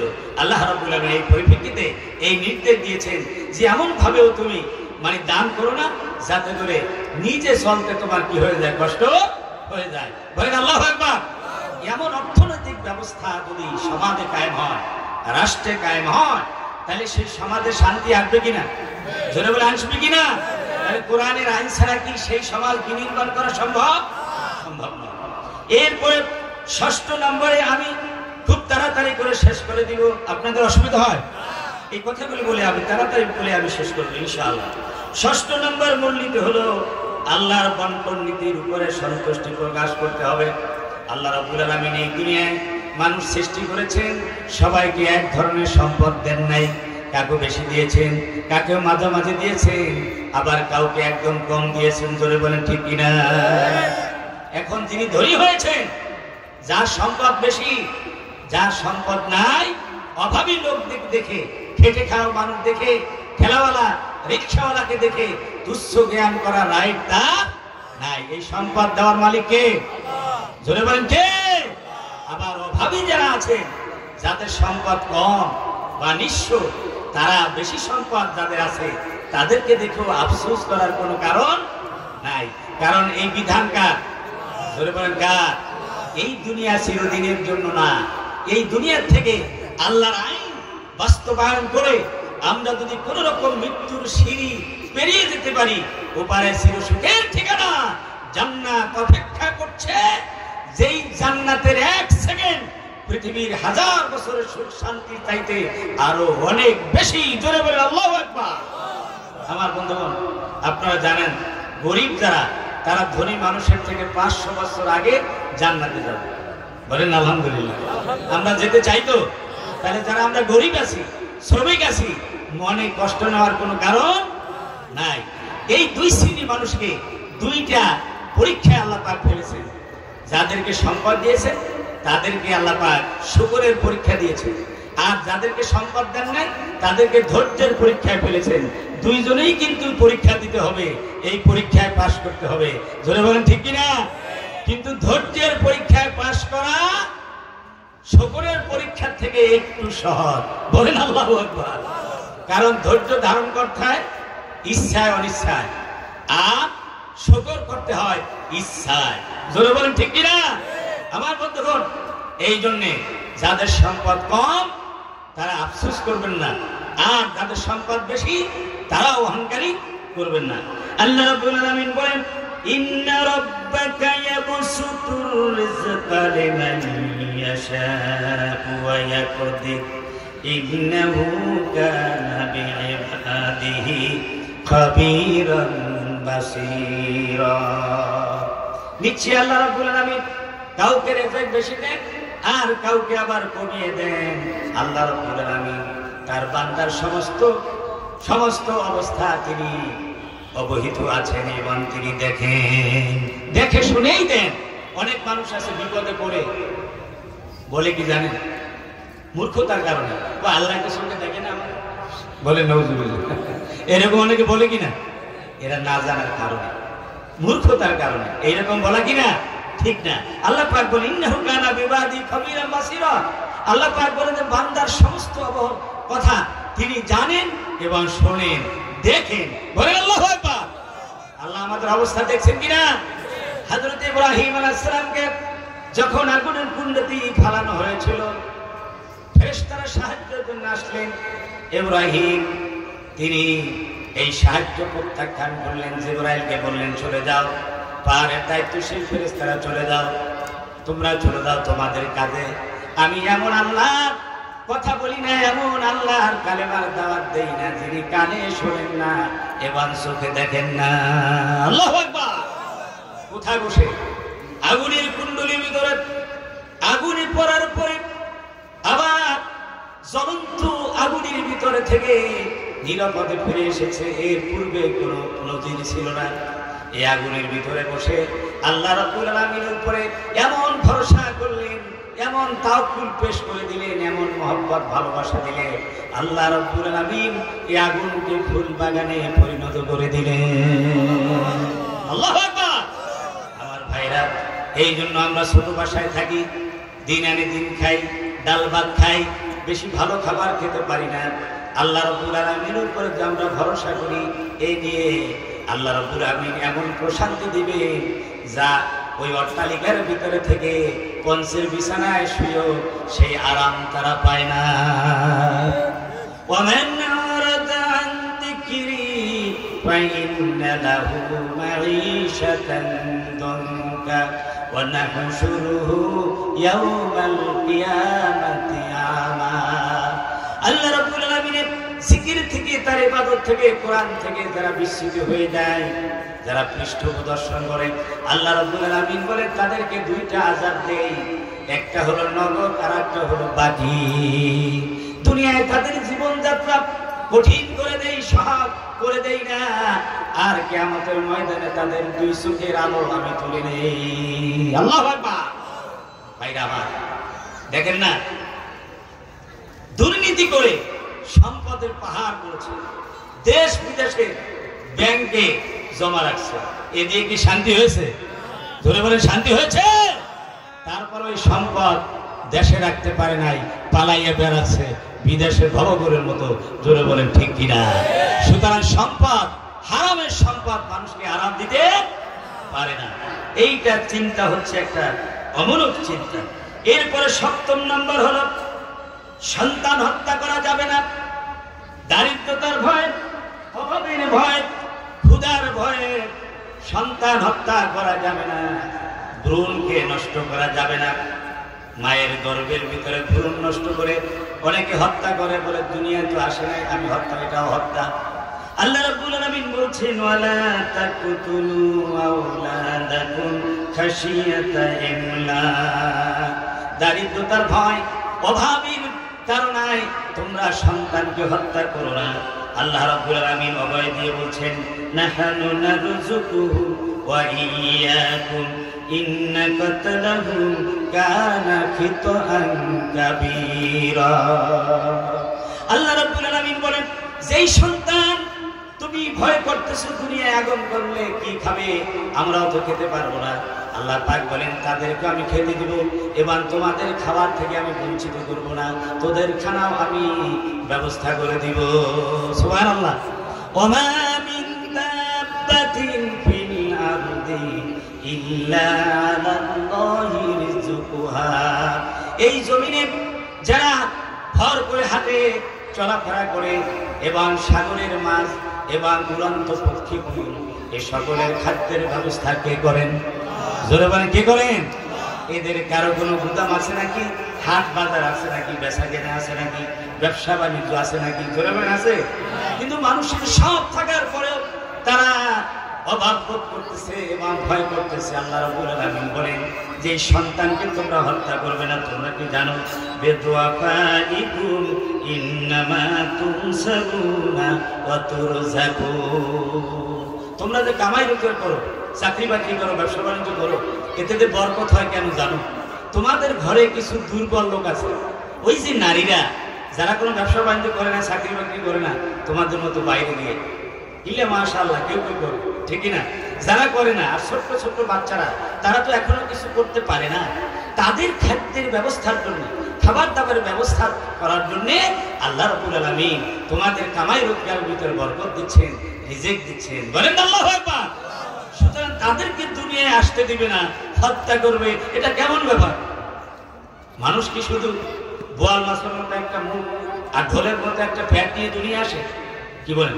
দুনিয়া আসে একটা মুখ আর ফ্যাট, কিন্তু মানুষের মাথার মধ্যে দিয়েছে, এই মুখ আর পেটের উপরে দিয়েছে এমন জিনিস, যেই জিনিস দিয়ে চিন্তা করে ওরা বিশ্বকে বিজয় করে। জোরে বলেন আল্লাহু আকবার। আমার ভাইরা, সুতরাং সন্তান হত্যা করে, কোনো প্ল্যানিং করে আপনি সন্তান বন্ধ করতে পারবেন না। অনেকে বলে কি 2টি সন্তান হলেই যথেষ্ট, এরপর আর লাগবে না। এটা কার কথা? আপনার কথা, আপনার বাপের কথা, 14 গোষ্ঠীর কথা। আল্লাহ কি এই কথা বলছে? কথা বলেন না কেন? রসুল কি এই কথা বলছে? আল্লাহ রসুল কি বলছেন? তাজাব্বাজুল উদুদাল উলুদা ফাইন্নি মুকাসিরুম বিকুম উম্মা। রসুল বলেন, যেই নারী স্বামী ভক্ত বেশি এবং সন্তান প্রসব করে বেশি সন্তান দেয়, সেই রকম নারীকে তোমরা নিজেদের সন্তানকে বিবাহ করো, নিজেরা বিবাহ করো। বলেন আল্লাহু আকবার। স্বামী ভক্ত কেমনে বুঝবেন? খবর নেবেন ওই মেয়ের মা তার স্বামীকে ভক্তি করে কিনা, নাকি তার সাথে বেয়াদবি করে, না তার বাল্যবন্ধুর সাথে স্বামীকে বাদ দিয়ে চলে যায়। আছে না এরকম মহিলা? আপনাদের এলাকায় নাই, কিন্তু অনেক জায়গায় আছে কিনা? সাবধান বাবাজি। সুতরাং মানে ওই রকম নারী কিনা আপনি জেনে শুনে বিবাহ করতে হবে। আর বেশি সন্তান দেয় সেই রকম নারীকে বিবাহ করতে হবে। তাহলে রসুলের চাহিদা কি সন্তান কম হোক, 2টা হোক, 1টা হোক, সেইটা না বেশি হোক? কোনটা? তাহলে রসুলের চাহিদার সাথে আমাদের চাহিদার কোনো মিল হচ্ছে? এমনি আবার রসুলের নাম শুনে সুমা খায়, জোরে বলে ঠিক কিনা? পাগলের মাথা খারাপ হয়েছে।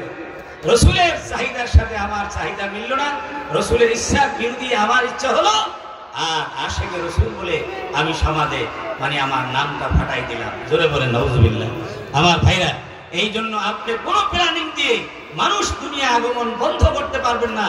মা মিন নাসাবাতিন ইল্লা ওয়া হিয়া কায়না। হাদিস বলছে এই পৃথিবীতে যত মানুষ আসার আছে সব মানুষগুলি আসবে, কেউ ঠেকাতে পারবে না।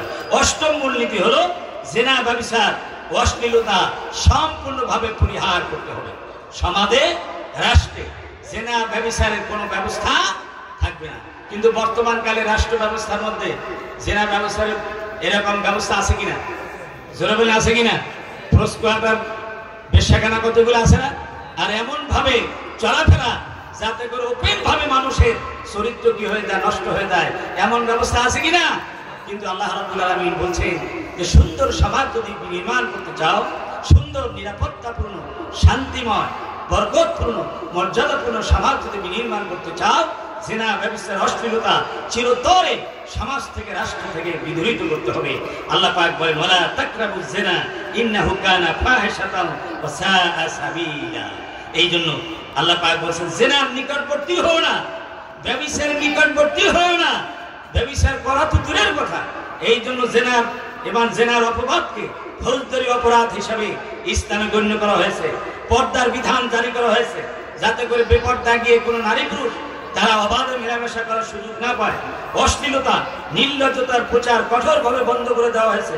মদ্যপান, নাচ গান, ছবির, অশ্লীল ছবির মহরত কড়া নির্দেশ জারি করা হয়েছে। এই সঙ্গে দাম্পত্য আইন প্রণয়ন করা হয়, ফলে বিবাহ সহজ করা হয়েছে। এর দ্বারা জেনার সামাজিক কারণ সমূহের শিকল কেটে দেওয়া হয়েছে যাতে করে কেউ লিপ্ত না করতে পারে। একজন নারী পুরুষ যৌন সম্পর্ক করতে হলে বিবাহ বন্ধন ছাড়া সম্ভব নয়। পাশ্চাত্য সমাজের ভিতরে বিবাহ বন্ধন ছাড়াও নারী পুরুষ একসাথে তারা রাত কাটায়, দিন কাটায়, জীবন কাটায়, মাস কাটায়, তারা লিপ্তকে দাঁড় করে। জোরে বলেন নাউজুবিল্লাহ। কোন কোন জায়গায় সেই পাশ্চাত্যের কুসংস্কার আমাদের সমাজে ছড়ায়াত করেছে। জোরে বলেন ঠিক কিনা? এসব কিছু বন্ধ করতে হলে কোরআনী আইনি ব্যবস্থা ছাড়া, ইসলামের আইনি ব্যবস্থা ছাড়া এটা সম্ভব নয়। এই জন্য রাষ্ট্র পরিচালিত হবে ইসলামের আইন দিয়ে, কোরআনের আইন দিয়ে। এটা কি আপনারা চান? কারা কারা চান? যেটা ব্যভিচার বন্ধ করতে হলে, অশ্লীলতা বন্ধ করতে হলে কোরআনের আইনের বিকল্প নাই। রাসূলুল্লাহ সাল্লাল্লাহু আলাইহি ওয়াসাল্লাম যে সমাজ কায়েম করেছিলেন, সেই সমাজের ভিতরে জিনা ব্যভিচার বন্ধ হয়েছিল, এমন নিরাপত্তা হয়েছিল যে শত শত কিলোমিটার, শত শত মাইল একজন নারী একা একই চলে যেতে পারত। তার দিকে চোখ তুলে দেখার মতো সাহস কেউ করতে না। জোরে আল্লাহু আকবার। এটা হচ্ছে কোরআনের আইনের মানে, এটা হচ্ছে বরকত। নবম নাম্বার মূলনীতি হলো অন্যায়ভাবে হত্যা যত্ন করা যাবে না। হত্যা যত্ন, বিগত সময় বাংলাদেশে হত্যা কি কম হয়েছে? একজন দুইজন নয়, শত শত, হাজার হাজার, জোরে বলেন ঠিক কিনা? পঙ্গু হয়েছে হাজার হাজার, লক্ষ লক্ষ। কেন? কোরআনের আইন না থাকার কারণে। কারণ একটা হত্যারও কি হয় নাই, বিচার হয় নাই। যে বিচার হয়েছে, বিচারের নামে প্রসব প্রহসন হয়েছে। জোরে বলেন ঠিক কিনা? আমার বন্ধুগণ, সুতরাং এই হত্যা যজ্ঞ বন্ধ করতে হলে কোরআনের আইন সমাজে চালু করতে হবে, রাষ্ট্রে চালু করতে হবে। আল্লাহ রাব্বুল আলামিন বলছেন ওয়ালা তাকতুলুন নাফসাল্লাতী হারামাল্লাহু ইল্লা বিল হক। অন্যায়ভাবে কোন মানুষ হত্যা করো না। কার নির্দেশ? জোরে বলেন কার নির্দেশ? দলীয় কারণে, ব্যবসার কারণে, ব্যক্তিগত কারণে, এসব কারণে মানে কাউকে হত্যা করা যাবে না।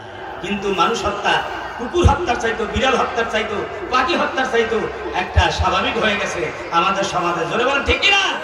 এই প্রথা, এই কুসংস্কার বন্ধ করতে হলে আল্লাহর আইনের বিকল্প নাই, সৎ লোকের শাসনের বিকল্প নাই। জোরে বলেন ঠিক কিনা? একদিকে আল্লাহর আইন লাগবে, আর আল্লাহর আইন বাস্তবায়ন করার জন্য সৎ লোক লাগবে। তাহলেই এই হত্যা যজ্ঞ বন্ধ হবে। ইসলামের 5টি ক্ষেত্রে হত্যা কি আছে? জায়েজ আছে। এক নম্বর হলো অন্যায়ভাবে হত্যাকারী কিসাস হিসেবে হত্যা। কোনো মানুষ যদি অন্যায়ভাবে কোনো মানুষকে হত্যা করে তাহলে শরিয়াত তাকে হত্যা করা বৈধ করেছেন, যে হত্যাকারীকে কি করতে হবে? কিসাস হিসাবে হত্যা করতে হবে। দ্বিতীয় নম্বর হলো সত্য দিনের পথে বাধা দানকারীর বিরুদ্ধে যুদ্ধ করা। দিন প্রতিষ্ঠার আন্দোলন করতে গিয়ে যদি কেউ বাধা দেয়, সেই বাধা যারা দিবে সেই বাধা প্রদানকারীর বিরুদ্ধে লড়াই করতে হবে। এই লড়াই যদি কাউকে মারতে হয়, কেউ যদি মরে যায় প্রতিপক্ষের হাতে, তাহলে এই মৃত্যু এটা কি বৈধ। তারপরে তৃতীয় নম্বর ইসলামী রাষ্ট্রের শাসন ব্যবস্থা উৎখাত করার প্রচেষ্টাকারীদের শাস্তি দেওয়া। ইসলামী রাষ্ট্র প্রতিষ্ঠিত হওয়ার পর এই ইসলামী রাষ্ট্র ব্যবস্থাকে উৎখাত করে যদি কেউ উৎখাত করার চেষ্টা করে তাহলে সেই লোকটাকে ধরে কি হত্যা করা ইসলাম এটা জায়েজ দিয়েছে। চতুর্থ নম্বর হলো বিবাহিত পুরুষ বা নারী ব্যভিচারে লিপ্তের শাস্তি। কোনো বিবাহিত নারী পুরুষ যদি জিনা ব্যভিচারে লিপ্ত হয় তাহলে তাকে সঙ্গে সার করতে হবে, পাথর মেরে মগজ উড়িয়ে দিতে হবে। জোরে বলেন ঠিক কিনা? এটা হলো ইসলামের বিচার। পঞ্চম নম্বরে মুরতাদের শাস্তি হলো হত্যা। অর্থাৎ কেউ, ইসলাম হচ্ছে একমাত্র জীবন বিধান, আল্লাহর নিকট গ্রহণযোগ্য জীবন বিধানের নাম কি? ইন্না দীনা ইনদাল্লাহিল ওয়া ইয়াবতাগি গায়রাল ইসলামি দীনান ফালা ইউকবালু মিন ওয়া হুয়া ফিল আখিরাতি মিনাল খাসিরিন। যে ব্যক্তি ইসলামকে বাদ দিয়া অন্য কোন মতাদর্শ গ্রহণ করবে তার জীবন পরিচালনার জন্য আল্লাহ বলেন সেটা গ্রহণযোগ্য হবে না এবং পরকালে সে ক্ষতিগ্রস্ত হবে। এই ইসলামের এই শান্তি এবং নিরাপত্তাপূর্ণ এই জীবনকে বিধানকে বাদ দিয়ে কেউ যদি অন্য ধর্ম গ্রহণ করে, যদি মুরতাদ হয়ে যায়, তাহলে তার শাস্তি হলো হত্যা। বলেন আল্লাহু আকবার। এই পাঁচটা ক্ষেত্রে ইসলাম হত্যা জায়েজ দিয়েছে। একজন মানুষকে অন্যায়ভাবে হত্যার চাইতে গোটা বিশ্বকে ধ্বংস করা লঘু গুনাহ। গোটা বিশ্বকে যদি ধ্বংস করে দেয় একটা মানুষ হত্যার চাইতে এটা ছোট গুনাহ। বলেন আল্লাহু আকবার। তাহলে মানুষ হত্যা কত বড় গুনাহ? মানুষের জানমালের নিরাপত্তা দিতে পারে ইসলাম। জোরে বলেন ঠিক কিনা? ইসলামী শাসন ব্যবস্থা কায়েম হলে মানুষের জানমালের নিরাপত্তা হবে। দশম নম্বর মূলনীতি হলো এতিমের মাল আত্মসাৎ করা যাবে না। আমাদের সমাজের ভিতরে এক শ্রেণী মানুষ আছে যে যদি এতিম হয়ে যায়, কোনো মানুষ মারা যায়, তাহলে সে ভাইয়ের বউ বিয়ে করে আর এতিমকে তাড়ায় দেয় সম্পদ আত্মসাৎ করার জন্য। এরকম পাগল ছাগল আছে না? জোরে আছে কিনা? আছে। এতিমের সম্পদ আত্মসাৎ করা যাবে না, তবে এতিমকে লালন পালন করার জন্য, তাদের সাপোর্ট দেওয়ার জন্য যদি এমনটা করে নিশ্চয়ই এটা ভালো কাজ, কোনো সন্দেহ নাই। এতিমের মাল আত্মসাৎ করা যাবে না। ওয়ালা তাকরাবু মালাল ইয়াতীম ইল্লা বিল্লাতি হি আহসান হাত্তা ইয়াবলুগা আশুদ্দাহ। আল্লাহ পাক বলেন এতিমের মালকে তোমরা অন্যায়ভাবে ভক্ষণ করো না। আল্লাহ নবীকে বলা হয়েছে, নবী ফাহাম্মাল ইয়াতীমা ফালা তাকহার। যদি কোনো এতিম আপনার সামনে আসে তাদেরকে ধমকাবেন না, তাদেরকে তাড়িয়ে দিবেন না। আল্লাহ ইয়াজিদিকা ইয়াতীমান ফাওয়া। আপনাকে তো আমি এতিম পেয়েছিলাম আর আপনাকে তো আমি আশ্রয় দিয়েছি, আপনি আশ্রয় নিয়েছেন, সুতরাং এতিমদের আপনি আশ্রয়দাতা। রাসূল পাক সাল্লাল্লাহু আলাইহি সাল্লাম বলেছেন, যে ব্যক্তি এতিমের পরওয়ারিশ করবে, এতিমকে লালন পালন করবে, ওই ব্যক্তি এতিমের লালন পালনকারী ব্যক্তি আর আমি মুহাম্মদুর রাসূলুল্লাহ জান্নাতের ভিতরে এভাবে আমি পাশাপাশি থাকবো। জোরে বলেন আল্লাহু আকবার। সুতরাং ইসলামী রাষ্ট্র কায়েম হলে, কোরআনী শাসন ব্যবস্থা কায়েম হলে এতিমরা সমাজে অসহায় থাকবে না, তারা সমাজে কি হবে? প্রতিষ্ঠিত হবে। 11তম মূলনীতি হলো ওয়াদা এবং চুক্তি পূরণ করা। ওয়াদা এবং চুক্তি ভঙ্গ করা যাবে না। ওয়াউফু বিল আহদি ইন্নাল আহদা কানা মাসউলা। চুক্তি এবং ওয়াদা করা এটা বড় একটা ইবাদত, বড় একটা আমল। এটা ভঙ্গ করা যাবে না। এই প্রসঙ্গে আল্লাহ পাক জিজ্ঞাসাবাদ করবেন। চুক্তি দুই প্রকার, একটা হলো আল্লাহর সাথে চুক্তি আর একটা হলো সৃষ্টির সাথে কি চুক্তি, মানুষের সাথে চুক্তি। আল্লাহর সাথে কি চুক্তি? লা ইলাহা ইল্লাল্লাহু মুহাম্মাদুর রাসূলুল্লাহ। এই কালেমা পড়ে আমরা আল্লাহর সাথে চুক্তি করেছি, আমরা আল্লাহর সাথে কাউকে শরীক করব না, আল্লাহ ছাড়া কাউকে আমরা ইলাহ মানব না, আইনদাতা মানব না, বিধানদাতা মানব না, সব কিছু ক্ষমতার উৎস একমাত্র আমরা আল্লাহকে মানব। জোরে বলেন ঠিক কিনা? এর যদি বিপরীত আমরা করি তাহলে আল্লাহর সাথে ওয়াদা ভঙ্গ করা হবে। আর মানুষের সাথে চুক্তি, যেমন ব্যক্তিগত লেনদেনের চুক্তি, ব্যবসায়িক চুক্তি, রাষ্ট্রীয় চুক্তি, সামাজিক চুক্তি, নানান রকমের চুক্তি আছে না নাই? সেই চুক্তি ভঙ্গ করা এটা কিসের আলামত? মুনাফিকের আলামত কয়টা? জোরে বলেন কয়টা? তিনটা না মুনাফিকের আলামত। ইদা হাদ্দাসা কাযাবা, যখন সে কথা বলে মিথ্যা কথা বলে। ওয়াইদা ওয়াদা আখলাফা, যখন সে ওয়াদা করে খেলাফ করে। ওয়াইদা তুমিনা খানা, আর যখন আমানত তার কাছে রাখা হয় সে আমানতের খেয়ানত করে। এইটা হলো মুনাফিকের কি আলামত। আমরা যেন কেউ মুনাফিক না হই। মুনাফিকের আরেকটি ৪র্থ নম্বর আয়াত আলামত আছে, সেটা হলো যে যখন সে কথা বলে মানুষের সাথে গালাগালি করে, গালাগালি অশ্লীল ভাষায় কথা বলে। বলেন নাউজুবিল্লাহ। এই মুনাফিকি থেকে আমাদের মুক্ত থাকতে হবে। 12তম মূলনীতি, আর দুইটা আছে। 12তম মূলনীতি হচ্ছে ওজনে কম দেওয়া যাবে না। বিশেষ করে ব্যবসায়িক ভাইরা, ওজনে কম দিবেন না, মালে ভেজাল দিবেন না। বরকত দেওয়ার মালিককে ধরে বলুন কে? মিথ্যা শপথ করে ব্যবসা করবেন, ওজনে কম দেবেন, মালে ভেজাল দিবেন, আপনার ব্যবসায় কি হবে না? বরকত হবে না। আর আপনি যদি সৎ ব্যবসা করেন তাহলে সৎ ব্যবসায় হবে বরকত, আর কিয়ামতের ময়দানে আপনি নবীর সাথে জান্নাতে থাকতে পারবেন। আত্তাজিরুস সাদুকুল আমিন মান নবীন ও সিদ্দিকিন ও শুহাদা, সত্যবাদী আমানতদার ব্যবসায়ী নবী, শহীদ, শুহাদাদের সাথে জান্নাতে থাকবে। সুতরাং আমরা যেন ওজনে কম না দেই। 13তম মূলনীতি হলো ভিত্তিহীন কথাবার্তা বলা যাবে না। যে কথার ভিত্তি নাই, যেটা আপনি জানেন না, সেই কথা আপনি কখনো বলবেন না। আন্দাজে বলা ঠিক। ওয়ালা তাকফু মা লাইসা লাকা বিহি ইন্নাস সামা ওয়াল বাসারা ওয়াল ফুয়াদা কুল্লু উলাইকা কানা আনহু মাসউলা। তোমার চক্ষু, কান, অন্তঃকরণ সব কিছুকেই জিজ্ঞাসা করা হবে। তুমি কথা চিন্তা ভাবনা করে বলবে। একজন বলল যে ভাই লাকুম দীনুকুম ওলিয়া দিন, হ্যাঁ বুখারী শরীফের হাদিস। নাউজুবিল্লাহ বললেন না? লাকুম দীনুকুম কোন হাদিসে, কোন কিতাবের হাদিস? কথা বলে না। এটা কি হাদিস না কোরআন? কিন্তু আমার দেশের বিগত এক ফেসিবাদী নেত্রী প্রায় বলতো লাকুম দীনুকুম ওলিয়া দিন, বুখারী শরীফের হাদিস। বলেন নাউজুবিল্লাহ। আরে যে ব্যাপারে তোমার জ্ঞান নাই, সেই ব্যাপারে তুমি কেন মুখ খোলো? মুখ খুলে কেন লাঞ্ছিত হও? আর অন্যদের উপরে কেন তুমি চাকিয়ে দাও? বক্তৃতা দাঁড়ালেন আর বললেন যে ইসলামের সাথে রাজনীতির কোনো সম্পর্ক, কোরআনের সাথে কোনো রাজনীতির সম্পর্ক নাই। আপনি কোরআনের কি বোঝেন? সূরা ফাতিহার তাফসীর, সূরা ফাতিহার যদি তর্জমা করতে বলা হয় তাহলে পেটের ভিতরে ভূমিকম্প শুরু হয়ে যাবে। জোরে বলেন ঠিক না? ভূমিকম্প শুরু হয়ে যাবে। সেই লোকটা যদি বলে কোরআনের সাথে রাজনীতির সম্পর্ক নাই, তাহলে তার কথা কি মানা যায়? আল্লাহ পাক বলছেন বেহুদা মন্তব্য করবে না। 14 নম্বর অর্থাৎ 14তম সর্বশেষ মূলনীতি হলো সর্ব অবস্থায় অহংকার এবং দাম্ভিকতা পরিহার করতে হবে। আল্লাহ পাক বলেন ওয়ালা তামশি ফিল আরদি মারাহা ইন্নাকা লান তাখরিকাল আরদা ওয়া লান তাবলুগাল জিবালা তুলা। আল্লাহ রাব্বুল আলামিন বলেন যে তুমি গর্ব করে, অহংকার করে এই জমিনে তুমি একটু না। অহংকার করার রাইট না। তুমি কিসের অহংকার করো? টাকা পয়সা, সম্পদের, স্বাস্থ্যের, নেতৃত্বের, কর্তৃত্বের, সরকারি মাতব্বরি, ক্ষমতা।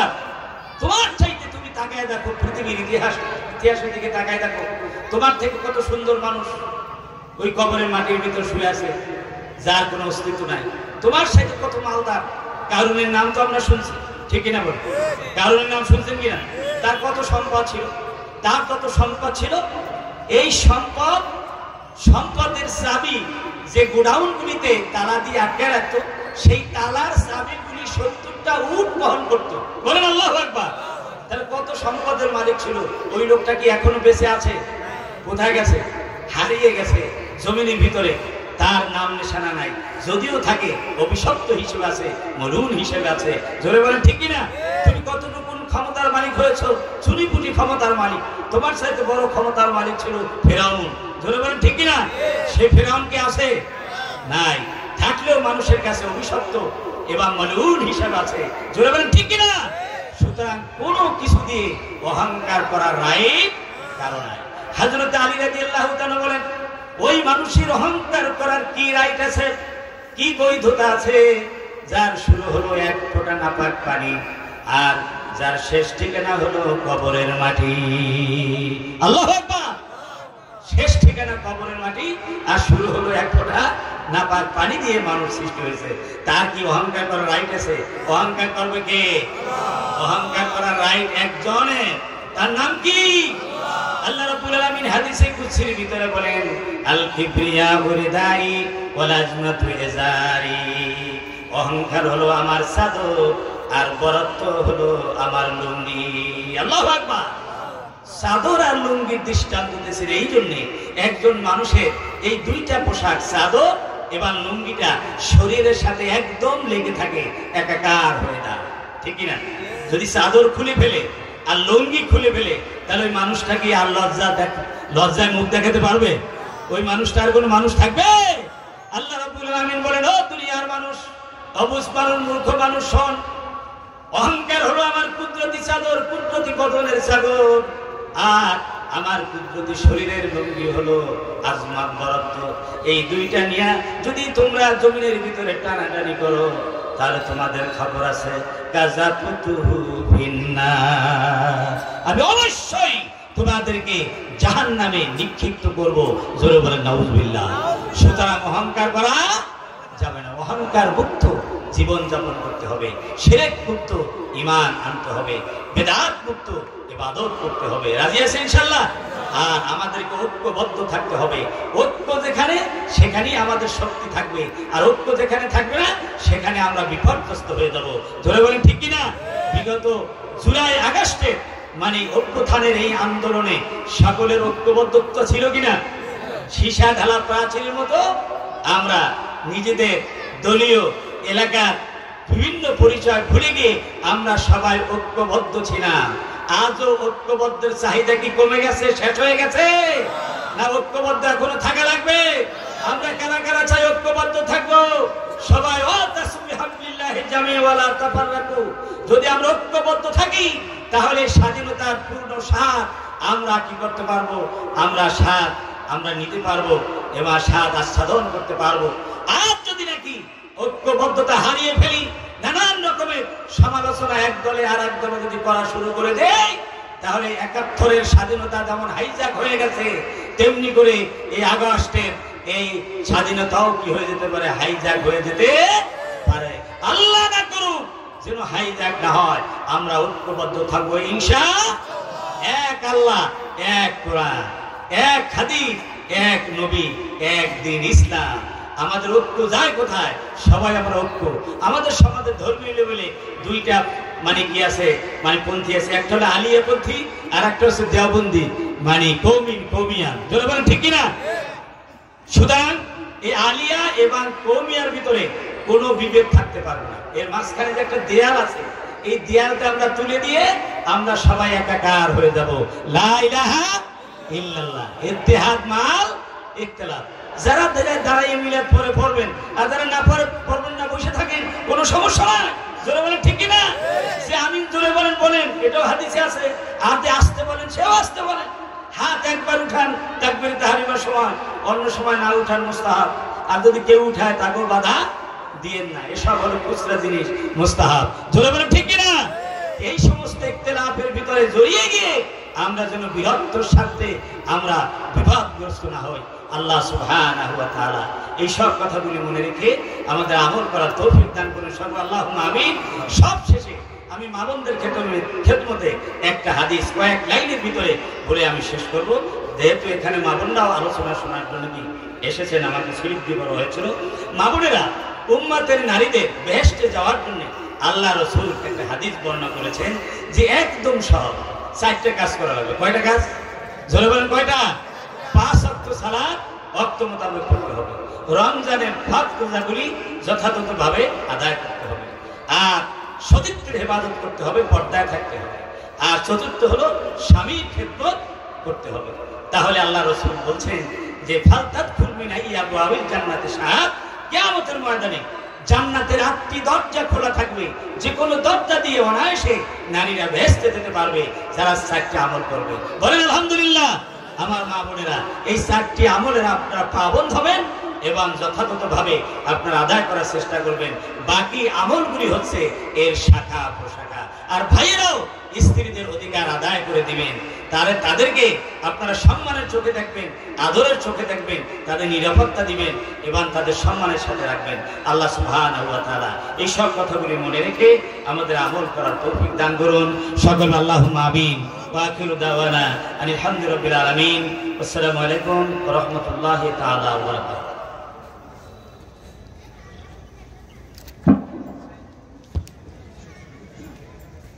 ভাই মোহাম্মদ কামাল ভাইয়ের বাবা খুব অসুস্থ, তার জন্য দোয়া থাকবে। জনাব মুফাদ্দাল আমার আম্মার ক্যান্সারের জন্য দোয়া করবেন। শ্রমিক ফেডারেশনের সদস্য, এই যাদের জন্য দোয়া চাওয়া হয়েছে তাদের জন্য দোয়া করা হবে। এবং মাহফিলের যারা আয়োজন করেছেন, যারা সাহায্য সহযোগিতা টাকা পয়সা দিয়েছে, যারা উপস্থিত হয়েছে, সবার জন্য আমরা দোয়া করবো, দেশ ও জাতির জন্য। ইস্তেগফার করেন। আস্তাগফিরুল্লাহ রাব্বি মিন কুল্লি যামবি ওয়া আতুবু ইলাইহি লা হাওলা ওয়া লা কুওয়াতা ইল্লা বিল্লাহিল আলিয়্যিল আযীম। সবাই পড়েন আস্তাগফিরুল্লাহ রাব্বি মিন কুল্লি যামবি ওয়া আতুবু ইলাইহি লা হাওলা ওয়া লা কুওয়াতা ইল্লা বিল্লাহিল আলিয়্যিল আযীম। কালিমা শাহাদাত আশহাদু আল লা ইলাহা ইল্লাল্লাহু ওয়াহদাহু লা শারীকা লাহু ওয়া আশহাদু আন্না